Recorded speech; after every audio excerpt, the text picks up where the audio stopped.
Okay. Hey, everybody. This is our last session, and session 7 of Harmonic Experience.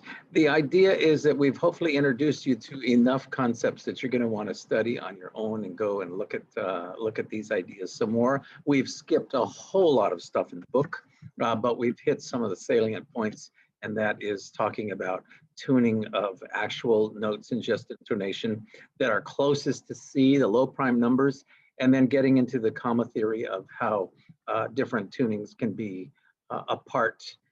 A near miss, but far enough apart that we can tell that they are two different pitches, and those may not even line up with the equal tempered pitches. So, for example, in the key of C, we can have a 9/8. In the key of C, we can have a 9/8 D. We can have a 10/9 D, and then we can have the equal tempered D. So there's already 3 notes that you have as possibilities on the second scale degree. Right, and kind of knowing how to where these come from and how they're harmonically generated helps us to understand the tuning of our choirs and our orchestras and bands, etc. So here we go. We talked a lot about the Pythagorean comma last week and the great diesis and the didymic comma, I believe. I want to do a little bit more with the didymic comma today, and talk about the diaschisma and the augmented 6 chords and such, and dominant 7 chords. So we'll get to that in a minute. But let's go ahead and take a look at our lattice up here. We did a bunch of work. Let me show you something. I don't know how much we talked about this last week. Did we demonstrate the Pythagorean comma? Did we do this? Did we stack this?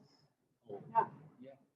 We did. Okay, so that's on the other recording. And we found that a justly intoned perfect fifth is 702 cents. But on the equal tempered piano, it's 700 cents. And therefore, it's a little bit smaller. But 2 cents out of 700 cents is not a big difference. So a perfect fifth on the piano is pretty close. But in equal temperament, it's different, right? We talked about the Pythagorean comma tells us that thirds are not octaves. Thirds are not octaves. Not thirds, I'm sorry, fifths are not octaves. The third partials are not octaves, which are fifths. So here it is, all 5 stacked 12 times to create a circle of fifths. We may have said last week, I'll say it again. This doesn't actually exist in equal temperament. This does not exist because we would start at C, we'd keep going up by a 3 times 3 times 3 times 3 all the way around, or times 3.3 over 2, which is 1.5. So we keep multiplying all the way around. By the time we get back here, we end up on B sharp, which is a little bit farther than that C. It's a near miss. It doesn't actually return to C. So we have to shave 2 cents off of every one of these perfect fifths if we want them to stop back here at C. That was an aha for me. Okay, that's a 24-cent comma, the Pythagorean comma, because every one of those perfect fifths is going to be 2 cents off. Okay, so a B sharp is 129.7. A C is 128 because we take 7 octaves and we multiply by 2 each time. 2 does not equal 3. There are 2 different realms of harmony. The didymic comma says that perfect major thirds are not perfect fifths. So 5 does not equal 3. This is the t-shirt we want to make, right? Okay. That's about a 22-cent comma or so. The great diesis is the one that's easiest to hear. That's the one we were singing last week and having a great time, and that's on the last recording. That says that major thirds are not octaves. Here it is demonstrated, major thirds. Just like there's a circle of fifths, there's a circle of thirds, but there's only 3 of them on the circle. So from C to B sharp is not the same thing. We could get a circle and we could put 1, 2, 3, and it would be 1, 2, 3, 4. We'd somehow end up at the same thing, but we wouldn't. In just intonation, it wouldn't work. You've got to change them. So here it is. And this is a 41-cent comma. The difference between this B sharp, which is actually lower in pitch than this C, is 41 cents. That one we can sense a lot. That one we sang on the last recording. There's a great diesis. 5 does not equal 2, or major thirds do not equal octaves. Stacked major thirds don't equal an octave. The last one is the diaschisma, and this is the one that we're going to talk about today. So let's talk about it.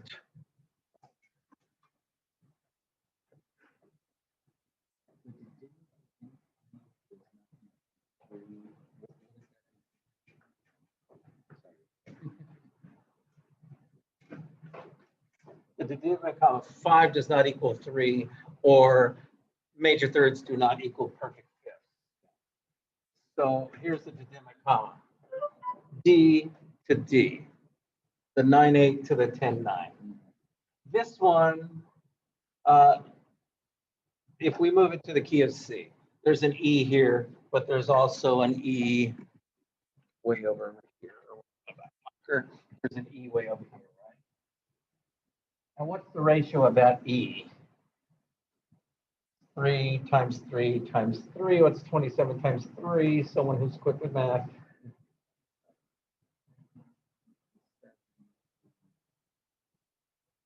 81. 81 to what?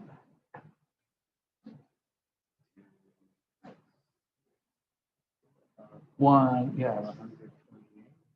Too high. 81 to 64 E. Okay. That E is not this E. So a major third is not the same as 1, 2, 3, 4 perfect fifths. 3 does not equal 5. 3 does not equal 5, or 5 does not equal 3 either way, right? That's the didymic comma. We see at least 3 didymic commas in relatively simple harmonic passages in music. So now this is in the key of C. Let's look at the D to the D. I got a 9/8 D and I got a 10/9 D. Which one do I sing? Which one do I play on my violin? I play the one that sounds best with the context that I'm in. So this would sound good in a subdominant context, FAC, and that's a fact. D minor connected to F. So the subdominant side, I'm going to be doing this 10/9 D, which is lower in pitch.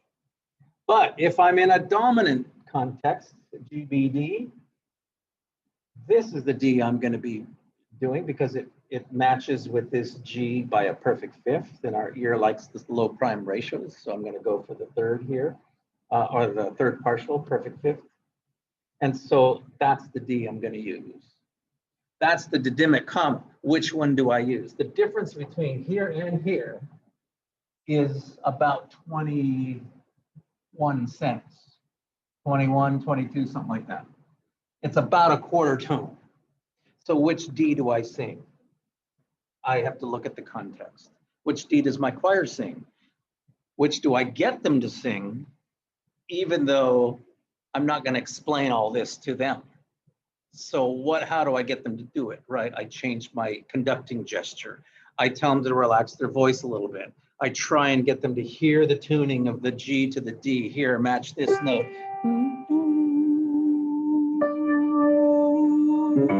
And then we sing the passage, and now they've got that D in their ear, and they sing that one, right? So I kind of guide them into the right tunings in order to get them to stay in tune. The problem happens, all right, so forget diaschisma for a little bit. This is good. The problem happens when we start on one D and we hold that D, and now the context changes. And so I have to change my tuning in the act of singing that note. That's the difficult part, right? So, I mean, it's one thing to go this way and we hit a D and then we come back to C, and then we go this way and then we hit a D and then we come back, just like the composition assignment we did from last week. That's one thing, but what happens if I go C to F to D minor, and then I go to G? I'm flipping the energies from reciprocal energies to overtonal energies, and now my D minor, DFA, is this one, and the pitches have to change. And now I'm going to be coming from this direction. So something has to change from there to there on those two didymic triads before I get back to C. Here's a C chord, F, G minor, G. And you might think that it only comes from the first chord that you hit, the first context, but while we're singing those, we're going to have to change pitch a little bit. So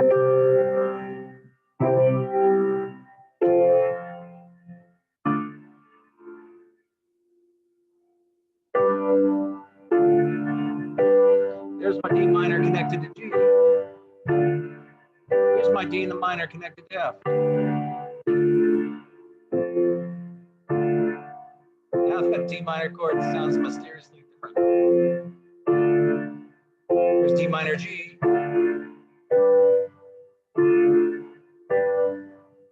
It's got a different feel to it. D minor G, D minor F.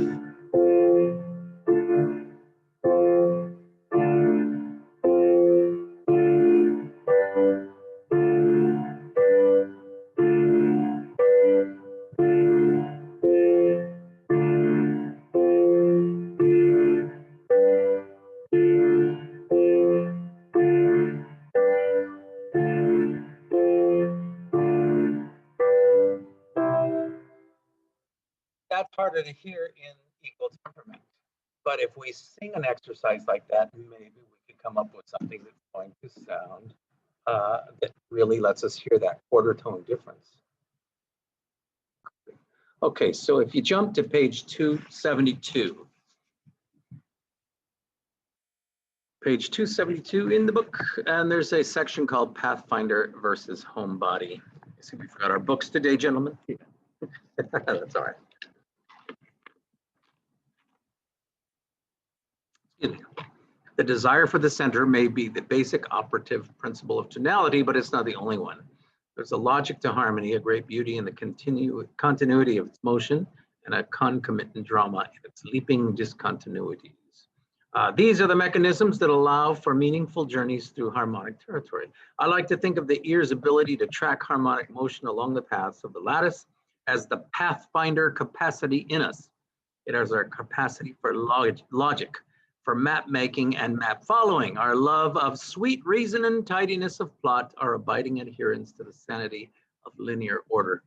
It has a yang feeling, this part of us, a masculine, no nonsense, this is the way things are, clarity. The love of center is the other side. It's our capacity for integration, for holistic thought. It is our sense that the world holds together, not through reason, but through mutual attraction, and that ultimately everything fits. This homebody part of us feels yin.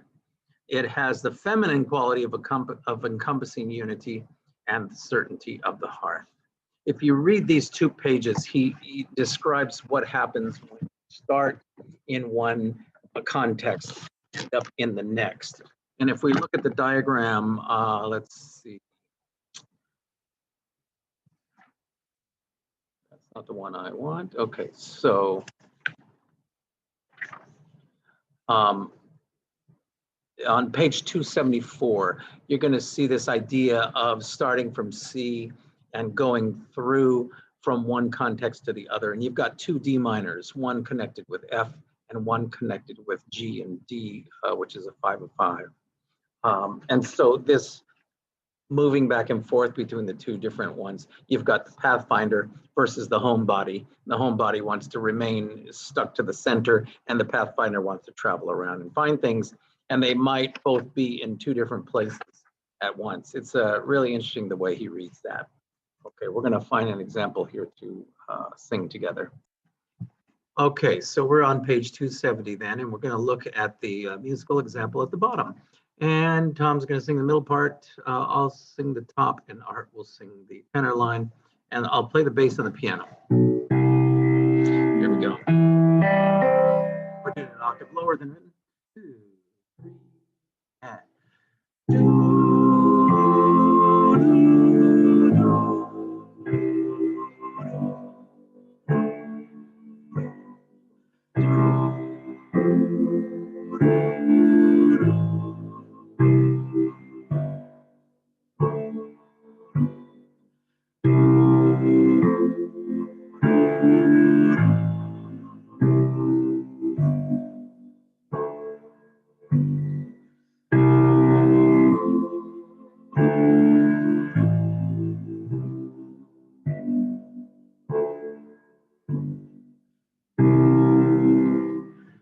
question is, does the first chord of bar 2 and the first chord of bar 4 sound different?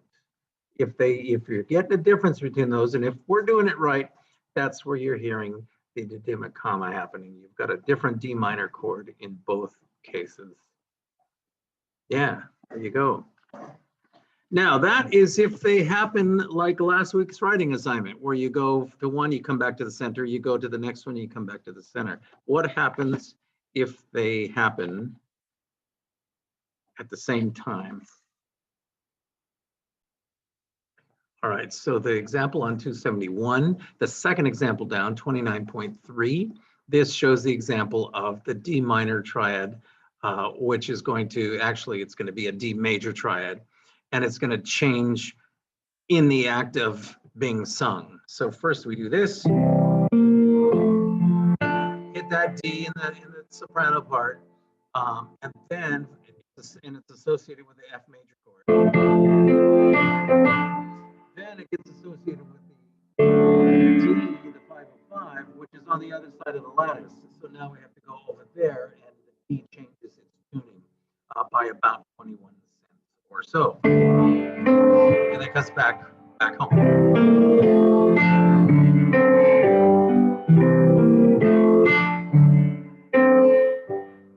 You can sense it in equal temperament. Of course, it doesn't change pitch when we sing it.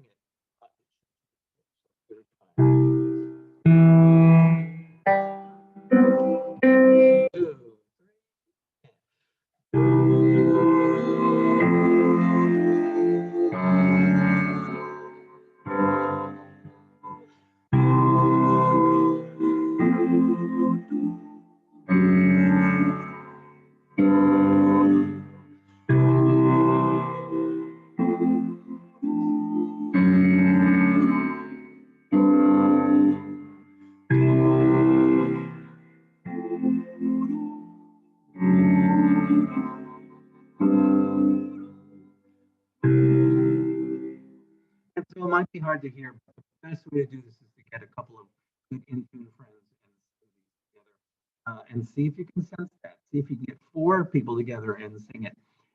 Then you're not relying on the piano tunings at all. And if you can hear that D change. I hear the first D is very low. I hear the second D as higher, or the held over D, but then my voice kind of rides with it up a little bit. I know I can sense that more if I practice it more. And that's what this is all about, experiencing these harmonies and just listening to them over and over and over again. All right.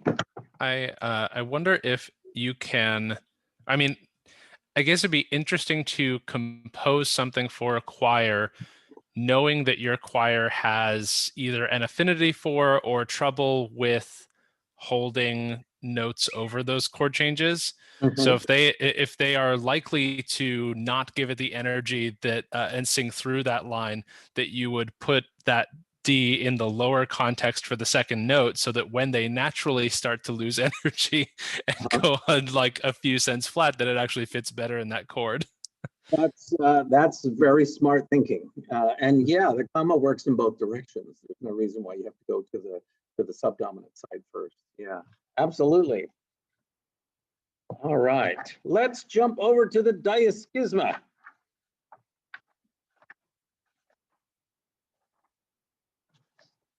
And of course, what we're doing is touching the surface here. There's a lot more that you can be doing in learning about these. There's 2 full chapters on the didymmic comma. There's 2 full chapters on the great diaesis. We took them out of order. We did great diaesis last week. Today we sang through the didymmic comma. Pythagorean comma, you really can't do that. That's more of a theoretical one. It helps you to understand the commas, but it's not terribly functional. You're not going to find many examples that use 12 perfect fifths in a row to get to that note way up there, you know, or that many fifths in either direction to get to the note. Like you'd have to go up, what, 6 perfect fifths in a row to get to an F sharp, and 6 the other way to get to a G flat. So that Pythagorean comma doesn't really come into use in a functional way. The didymmic comma, certainly it happens in simple examples like we just did that use just dominant and subdominant. It also happens on A, or the 6th scale degree, and it also happens on the flat 7 or the B flat. The great diasis is the biggest one. That's almost a quarter step. That's 41 cents. As opposed to the others that are about an eighth of a tone. The diaschisma also is a little smaller, and it's very it's not as easily invoked in basic musical situations, so you're not going to see it as much. But it's great to understand and great to know a little bit about. It also has to do with our understanding of dominant 7th chords and augmented 6th chords. So let's talk about those. Let's get a bunch of stuff out of the way.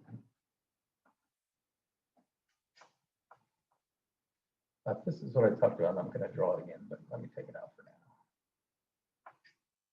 now. The logic we've been talking about is that things, the ear wants to hear things closer to C. Actually, it really kind of comes down to wanting to tune to perfect fifths and major thirds. This is really it. If you're trying to tune your choir on a certain chord and they're just not sounding right on that chord, tune up the fifths first and the octaves, then tune the major thirds and see what happens. And you'll find that, oh yeah, they start to feel what that chord feels like. Tell them to press the memory button or the save button on that chord and what it felt like when they sang it, or ask them to describe it. And then whenever they're out of tune on that chord, come back and say, okay, what was your descriptor for that? When they remember that, maybe it'll trigger it back in their mind to say, oh yeah, that's what it felt like. And then they sing it that way.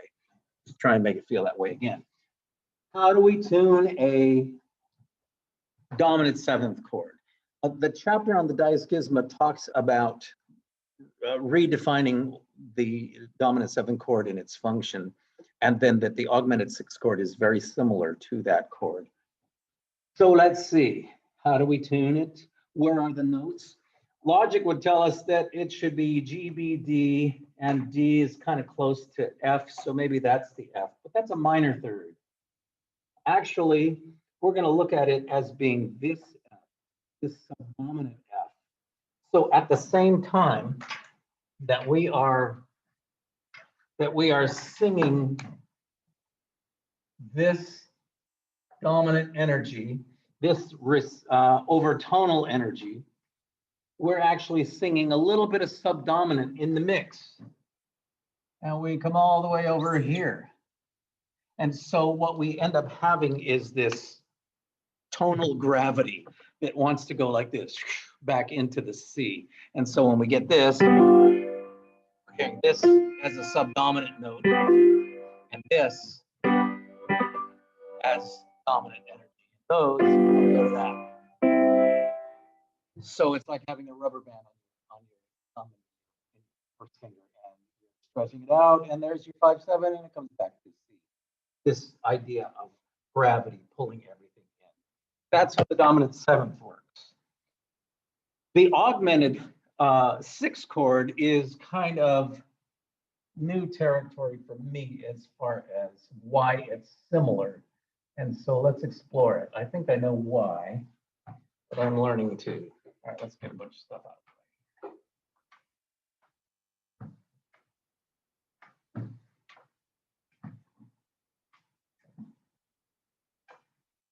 Keep practicing writing your ratios because it's good to do it over and over again so you don't have to think about it so much. And you realize that those notes are different. Okay, here's our simple lattice.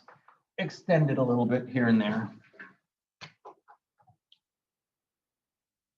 Okay. Augmented 6th chord. No, let's not go there yet. Let's just look at the shape of the diaschisma. The diaschisma says that 3 times 5 is not equal to 2.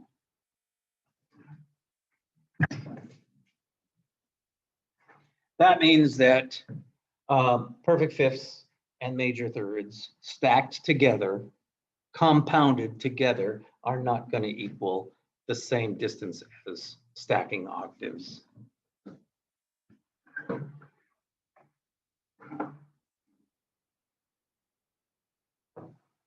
Let's look at G flat and let's look at F sharp.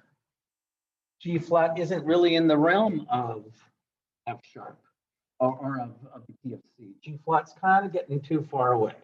It's in the overtonal side. It's just as far away as F sharp is, but it's getting more and more reciprocal, and reciprocal is harder to hear than is overtonal. So the path from F down to major third, let me use the other color.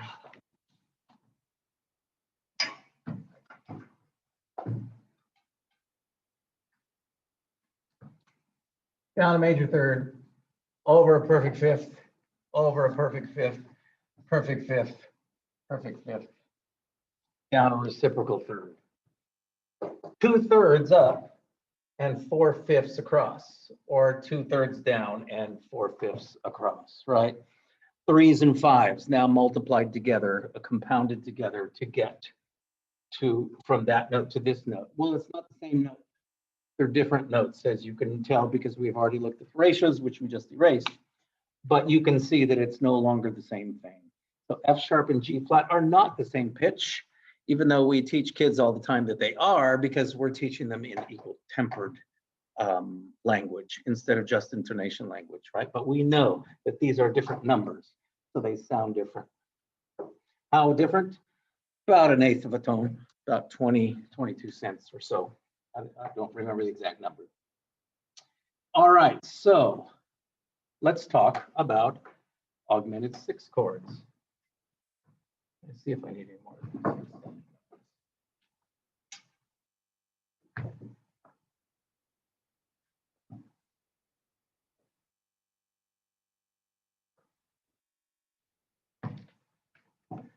All right, we had a dominant 7th chord that we said was here, UBD, and it extended over to this F, right?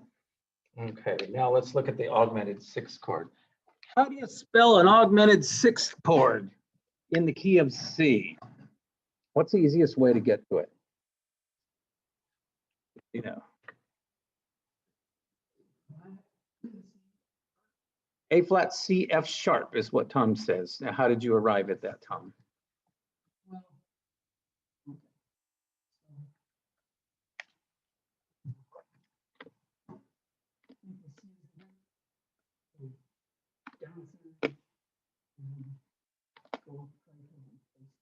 Very good.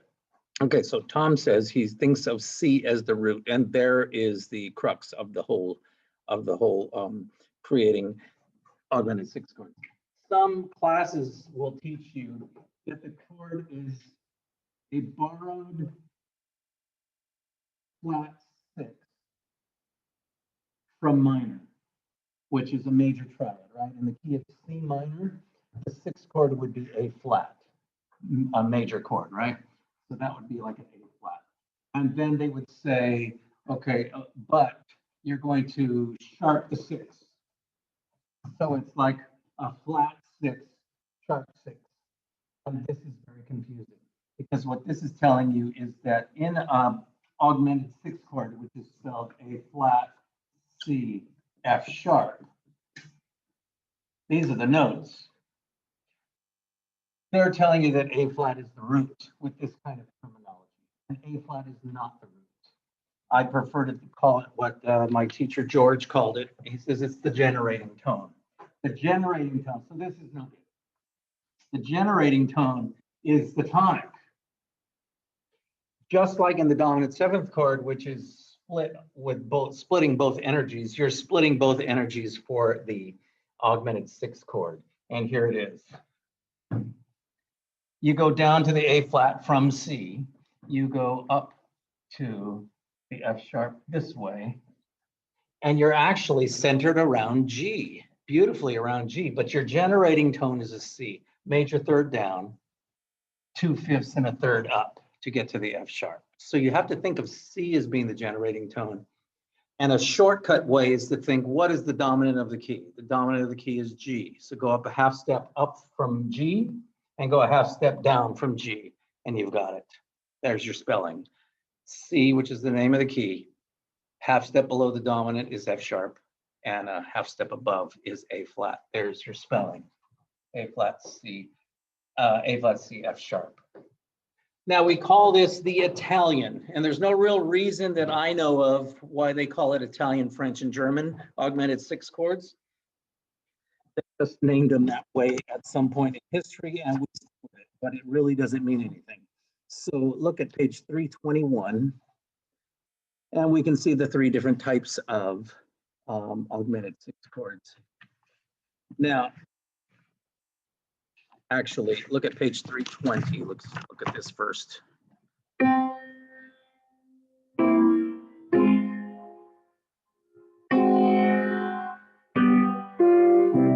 This is originally how it worked. F sharp was kind of a chromatic passing tone, is all it was. That's an F minor chord, which in first inversion was borrowed from the minor of C major, right? A minor 4 chord, which you guys were using in your composition. And you sharpen the root as a chromatic passing tone. And if that went fast enough, it was just a chromatic passing tone.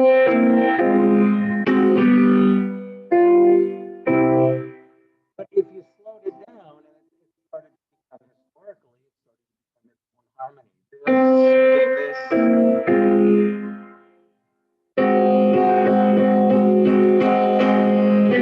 Well, it lasted long enough.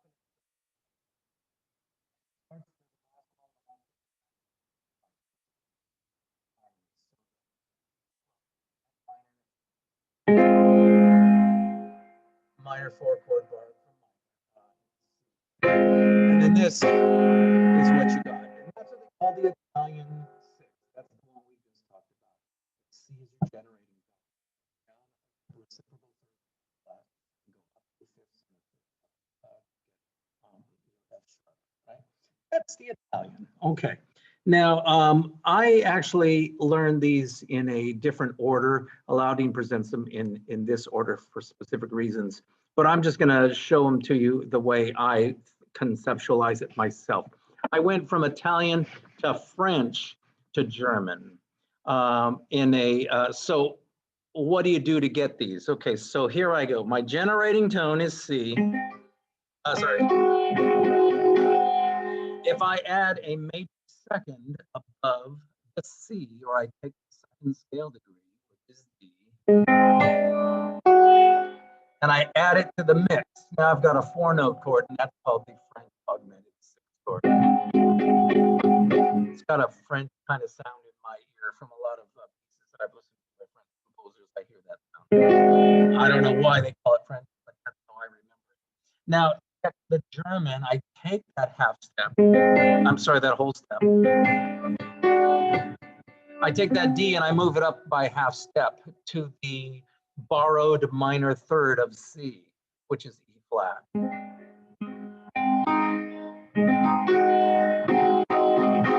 And now I've got the German augmented 6 chord, right? It has a triad on the bottom. A flat, C, E flat, and then it adds the F sharp. Well, just listen to that chord. What does that sound like to you?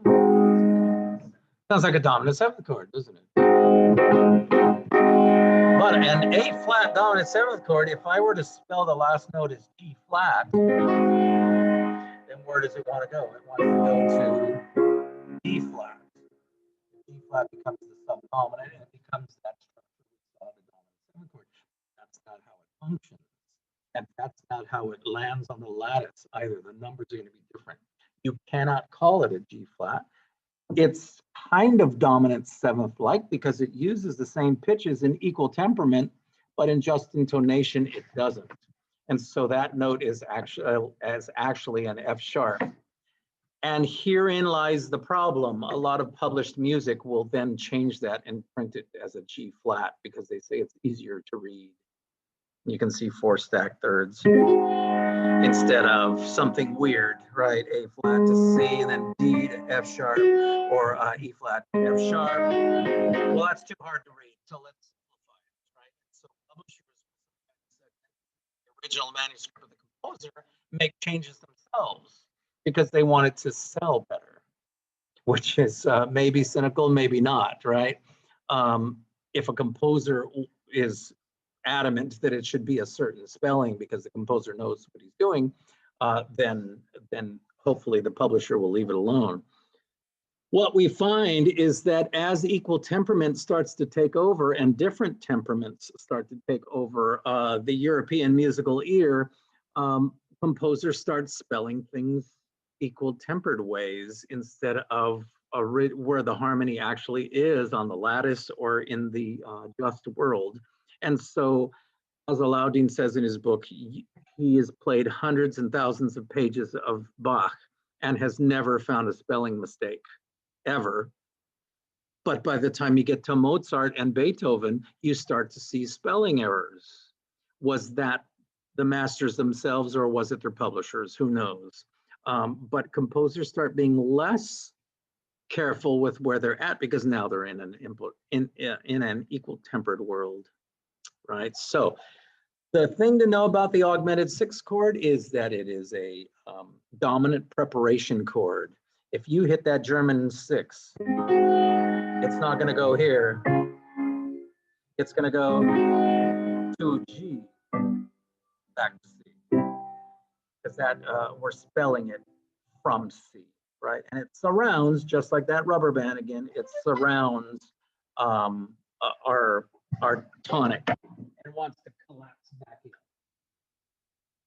This is the third down, this is 2/5 and a third up, but they want to get back to C, so they're going to do that and then collapse in.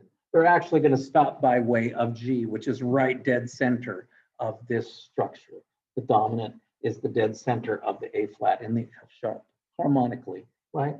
So you'll do that, you'll come here, and then you can go back to C. And away we go. All right. Would it be wrong to, especially in the Italian where you add this second scale degree? That'd be the French. Oh, Mhm. Would it be wrong for me to spell that as a 5 of 5, which is a D7 augmented, which is same pitches? Would it be wrong for me to spell it? As a D flat augmented. No. D7. No,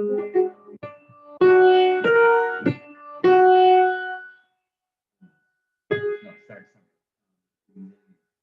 And like a flat 5. F sharp, A flat, C.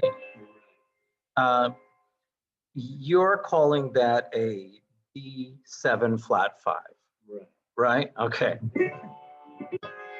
You will see it written that way, particularly in jazz charts.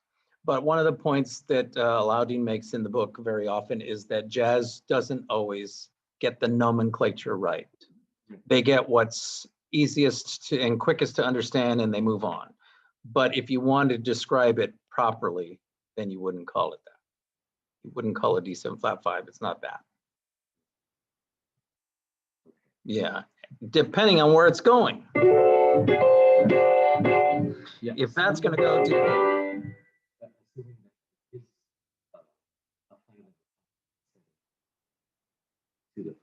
dominant, Mhm. which is what you said, and 6 is. Yeah, So if it does, then it's the wrong spelling. then it's the wrong spelling. Yeah. So these are important to know.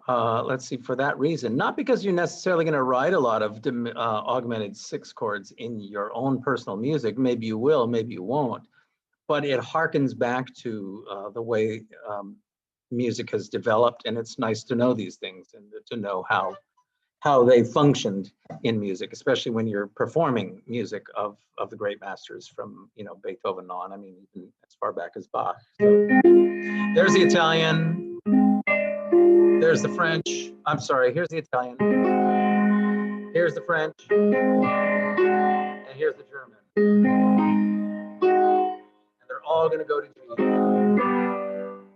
And then back. And then back to C. Right?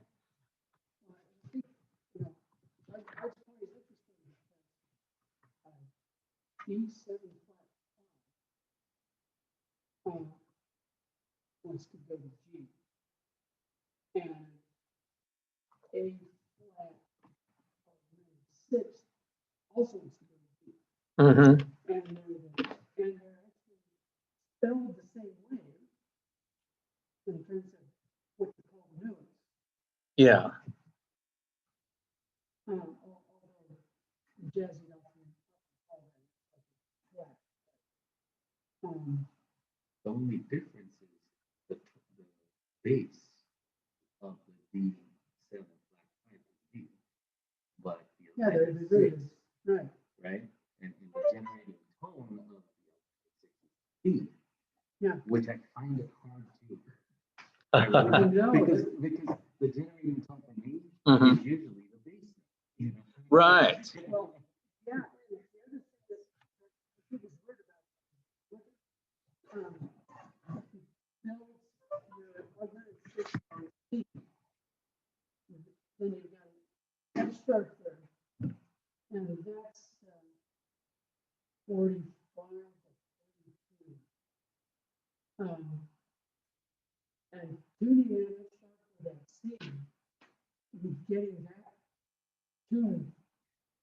As the theory says, it's got to be really different. Yeah. Dang it. Because, yeah, it's like, how do you, because that's an augmented fourth. Yeah. Right? It's like, I don't even, yeah, because it's so, that interval is so. You know, the interesting thing is I've got a recording of a tambura that plays for like an hour. It's C's and G's.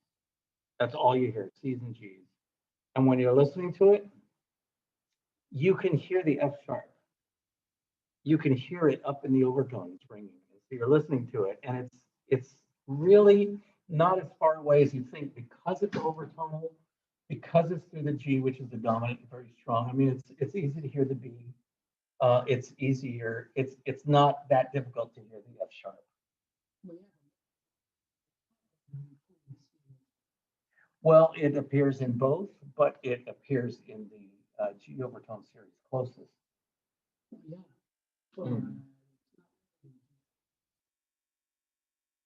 Well, it is just the way B is in the C overtone series. B is in there. It's not a low prime. It's way up. It's like the 14th partial or something like that. Yeah. It's way up. So what makes the tambura that you could hear those partials really high up? What is it about timbre? Well, that is a great question. And we're going to go to that next. Because compared to Right. just one. Okay.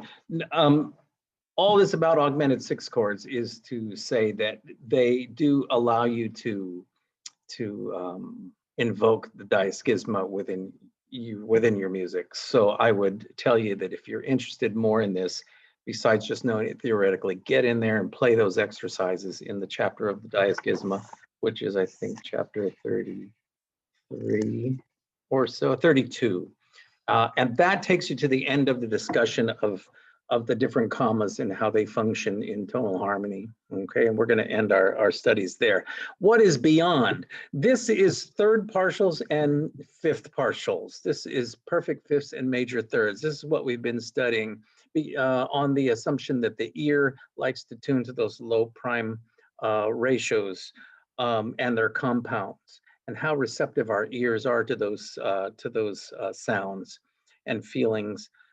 There are other kinds of commas, and there are other kinds of low primes, like the septimal comma, right? When you go,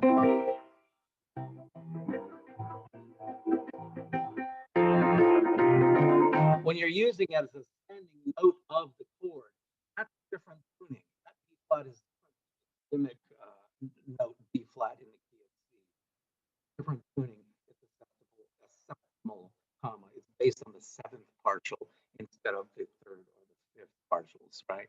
So there's other ways of hearing music. There's other things, but this is describing a lot of where we've been in the past 400 years or so, and how it's developed in Western civilization. Okay, so there's more to learn. There's more out there, but in tonal harmony, it all pretty much comes down to perfect fifths and major thirds, and and the minute differences between different notes of even the same letter and sometimes of enharmonic spellings of each other. All right, ladies and gentlemen, we're going to stop there. I'm going to tell you that if you want to explore this further, go through the first chapters of the book again and find yourself a drone instrument that you can listen to, or look online for get an app that plays tambura notes and just sing, sing, sing, and get a feeling for what those notes actually feel. All the basic notes of the lattice. So say you're doing something like this. Let me just explore how these sound and feel. You know, even just basic 12 notes of the chromatic scale. Notice there's no G flat. It's too far away. Notice there's no D sharp. There's no C sharp. They're too far away. But we'll use D flat for C sharp, and we'll use G sharp, A flat instead of G sharp. These are the basic tones that we hear closest next to C. All right, enjoy. Get into that book and send me questions if you have more questions. And I'll be happy to sit and talk with you over a coffee sometime. All right, everyone. See you later. Well,